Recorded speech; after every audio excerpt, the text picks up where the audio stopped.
Hey, how you doing, guys? Welcome to my channel. Today I'm going to be working on a 7.3 Powerstroke Ford 2000 from a Ford F350 two-wheel drive. Basically today what I'm going to do is I'm going to be putting this oil cooler in and resealing it. It's got an oil leak. This guy takes really good care of his vehicle, which I'm going to show you in a second, and you'll find out that it's not really that difficult of a job. And so stick around, please subscribe. I'm joined today by my son, Brian Z Game. What's up?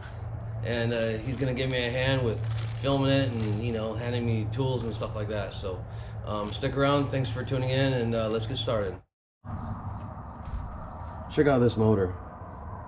The guy takes such good care of this thing.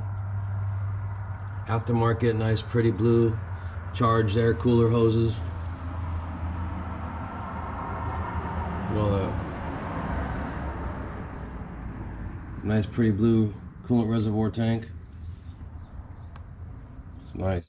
So first thing what I'm gonna do is I gotta jack it up because I gotta take the wheel off to get access to it, and then I'm gonna put a big piece of flat cardboard underneath because it's a messy job. So you're gonna have coolant dripping, oil dripping, and so that's what I'm gonna do first. And I'm gonna drain the coolant, and then after I drain the coolant, I'm going to actually take the tire off the skirt wall on the inside, and then you'll see how you can get access to it. All right, guys, the first thing I did was jacked it up, and I supported it underneath the frame here. I'm gonna pop this cover off, take off the bolts, yank the tire off.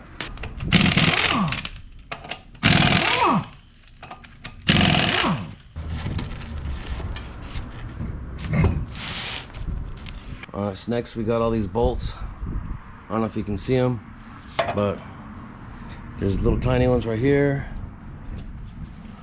Some of these ones in the back. There's a couple of them under here.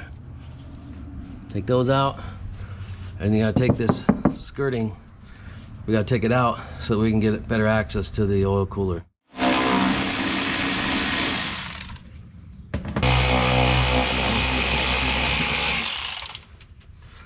There's also two plastic pieces under here.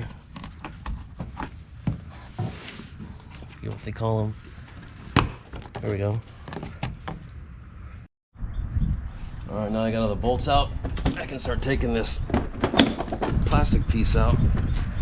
I got all the bolts out. It's a little bit of a fight, but there we go. There's gonna be one connector on here. All right, so guys, after the you remove the cover and stuff like that, basically what I'm gonna do now is I'm going to drain the coolant by opening up that valve right here. It's on the same side, so it's really easy to get to. I'm gonna put in a bucket underneath, catch it all, and nice clean bucket, so I'm probably just gonna reuse it. You reuse the coolant because the coolant's not that old on this one, so just counterclockwise. And so now that I got the drain valve open, I'm going to take this cap off, make it easier for the coolant to drain out. All right, first thing I'm gonna do, I'm gonna take off the oil filter, and I'm gonna disconnect that sensor right there. It's pretty self-explanatory. And then once the coolant's drained, I'll go ahead and take those 10mm bolts. I believe there's 3 of them on this side, and then get a pry bar and pop this off real quick. So you keep in mind of the tabs. There's tabs on the cooler itself. Make sure those tabs are clocked right. Pay attention to those before you take it apart, so you put it together the same way. I loosen the filter and I let it drain a little bit.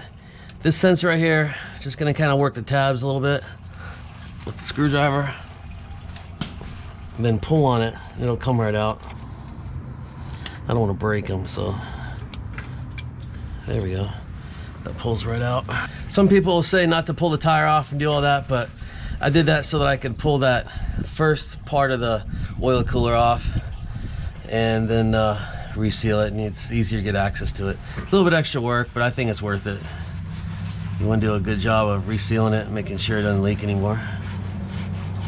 This is where it gets real messy because the oil and the coolant's gonna want to come out. So the other part of the housing is still in the motor on the block, which we'll pull that out in a minute. Now I'm gonna pull this part out and then wait for more of the coolant to come out and the oil. All right, guys, I don't know if you can see it, but right where I'm putting my socket, there's that upper bolt for that other part of the housing, and we can get to it real easy with this tire out of here. Some people don't go this far.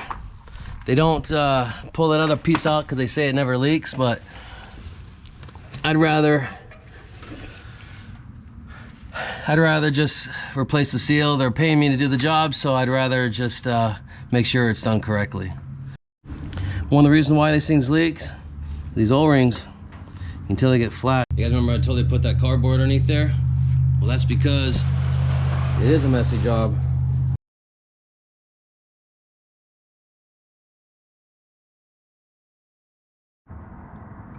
On that bolt in the bottom, not a lot, just snugged it so that I can keep it to where it doesn't move. And you can see right now, if you can, that bolt is pretty much lined up. A little bit of a trick on it.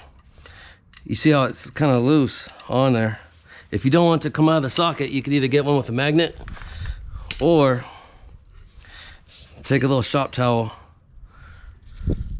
and force it in there with it.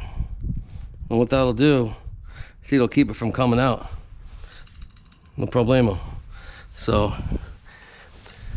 what I'm gonna do, I don't know if you can see it, just put it through that hole.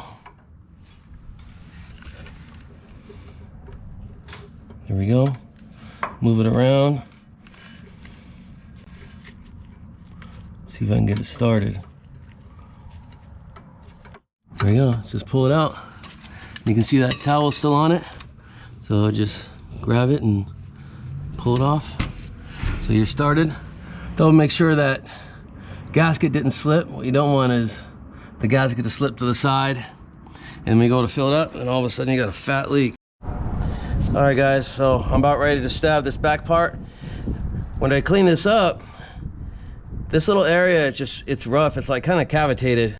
So what I'm gonna do is, even though you don't usually have to do it if it's clean and nice and smooth, but I'm gonna add a little bit of silicone on the gasket there just to kind of give a little bit extra insurance. All right, so this part here is the one that I gotta put some silicone around. It probably would be all right. I'm just gonna do it anyway because I want to make sure it doesn't leak. All right, guys, I finally got it in. Now, I ain't gonna lie, I had to struggle with this one, and it was a little bit of a learning curve for me too. Basically, I couldn't get these bolts in on this side. So what I did was, after pulling it apart, making sure that there's nothing out of the ordinary, I put it back in, but it still was doing it. So what I had to do is, on the other side, I just loosened the bolts up, and then I was able to get it, and then I torqued them all down. So for some reason, it must have just been barely off to where it was keeping me from putting these bolts in. So if you're struggling putting this part in, I suggest just loosen those bolts on that other side, and then you can tighten them all down at the same time evenly. So, but we should be good now. I'm just gonna put up this, it's not a sensor, I think it's a heater. And then what we'll do is we'll put the oil filter on and fill it with coolant, and we'll start it before I put the tire and stuff on, because I don't want it to I don't want to, in case there's some sort of leak, I want to be able to get access to it and not have to take all that stuff back off again. So anyway, that's what I'm going to do next. Starting with this bad boy. There we go. All right, guys, I ran it. There's no leaks.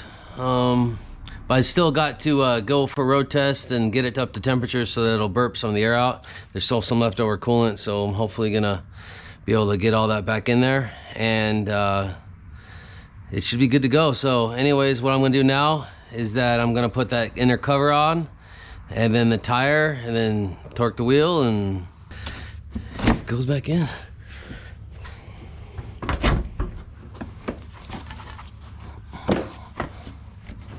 It's almost in there.